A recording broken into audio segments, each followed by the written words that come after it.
नमस्कार शेतकरी बंधूंनो, मी विवेकानंद बिरगाळे पाटील, संचालक किसान ॲग्रोटेक आसना कॉर्नर नांदेड, किसान ॲग्रोटेक निळा रोड नांदेड आणि आदित्य ॲग्रोटेक सोमठाणा फाटा भोकर.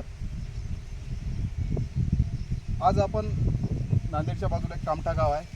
15 दिवसाखाली एक व्हिडिओ बनवला होता ह्या केळीच्या याच्यामध्ये. ही न्यूट्री कॅप्सूल दिली होती की ह्या केळीच्या बागात हे जे झाड आहेत हे बघा, हे दिसायला तुम्हाला दिसते. या झाडाला एक आपण अप्लाय केलं होतं, वापरलं होतं. त्याच्यानंतर ह्या झाडाला एक अप्लाय वापरलं होतं. त्यानंतर ह्या झाडाला एक वापरलं होतं. आणि असे बरेचसे जे झाडं राहिले होते, छोटे छोटे झाडं राहिले होते, त्या पूर्ण छोट्या झाडाला आपण त्या ठिकाणी हे न्यूट्री कॅप्सूल आज मला वाटते 25 ऑगस्ट 2025 आहे.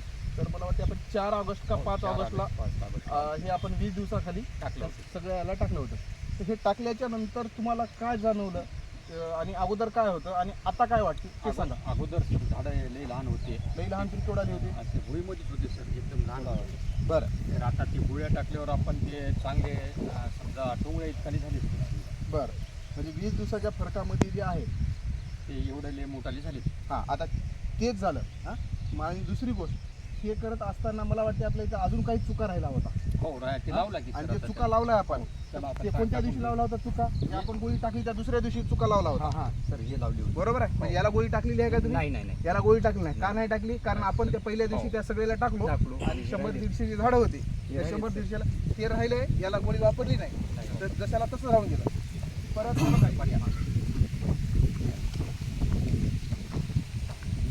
याला पण आपण न्यूट्री कॅप्सूल ही गोळी वापरली नाही, हे झाड तसंच राहिलं. हां, याला पण वापरली नाही, तसंच राहिले. आपण याला वापरली होती आणि एकदम हे झाड पाण्यात होतं त्या दिवशी. हां, आपण जे हे केला होता त्या दिवशी व्हिडिओ केला होता त्या दिवशी ही पाण्यात होतं. तर आज बघू शकता तुम्ही ह्या कुठल्या पद्धतीने आहे. आणि त्याच्यानंतर ते झाड सुद्धा एकदम जमीन लेवलला होतं.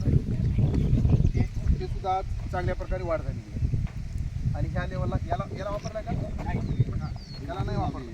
म्हणजे तुम्ही फरक बघू शकता की जिथं याला वापरलेली आहे, याला वापरलेली आहे ना, हे जमिनीत हे हां, ते व्हिडिओमध्ये दिसून जाईल भाग 1 मध्ये त्या पद्धतीनं. आता हे जे आहे न्यूट्री कॅप्सूल प्रत्येक झाडाला एक आपण वापरू शकतो. आणि हळदीच्या ठिकाणी जर आपण झाड कमी राहिली असते तर 3-4 फुटावर एक टॅबलेट टाकू शकतो. आणि या पद्धतीनं हे न्यूट्री कॅप्सूल जर आपण वेगवेगळ्या पिकामध्ये, हळद असेल, केळी असेल, ऊस असेल, पपई असेल किंवा भाजीपाला पीक, सर्वात महत्त्वाचे जे रिझल्ट आहे त्याचे, तुम्हाला टोमॅटो असेल, वांगी, मिरची, ह्या भाजीपाला पिकात सुद्धा याचे एकदम चांगल्या पद्धतीचे रिझल्ट दिसून येतात. तर आता तुम्हाला काय वाटते?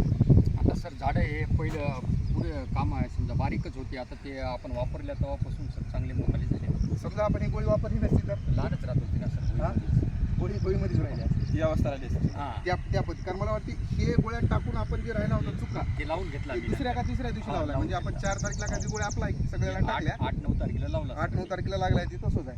काय वाटते आता, वापराव की नाही त्याला? वापराव सर त्याला. वापराव का नाही? वापराव सर. 1-1.5-200 गट आहे ते बरं, लावून टाकून घेऊ सर. ठीक आहे, चालते. ओके शेतकरी बंधूंनो, नमस्कार.